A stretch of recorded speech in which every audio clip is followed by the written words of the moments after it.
श्री सच्चिदानंद सद्गुरु साईनाथ महाराज की जय। सद्गुरु श्री साईनाथुनि शरद बाबूजी की जय। సాయి వంటి దైవంబు లేడోయి లేడోయి, ప్రజలందరి నోట సాయి నామం పలకాలి, సర్వత్రా సాయి రూపం రంజిల్లాలి, ముజ్జగాలు సాయి మహిమతో ముప్పిరిగొనాలి. సాయి పదరవళులు మన హృదయ కుహరంలోని నిశ్శబ్ద నిషీధిలో ప్రతిధ్వనించాలి. ప్రణవనాద వీచికల్లా సాయి జ్ఞాన సౌరభాలు సర్వత్రా వ్యాపించాలి. ఆ సుజ్ఞాన సౌరభాల ఆస్వాదనలో మన మనసులు మత్తెక్కాలి.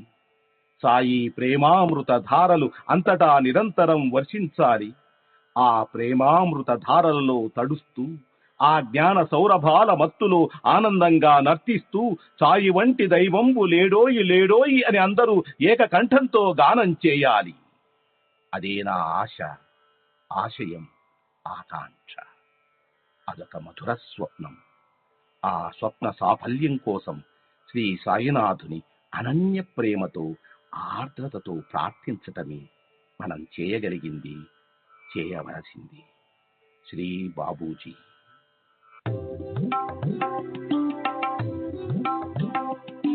సాయి బాబా, సాయి బాబా, సాయి బాబా, సాయి బాబా.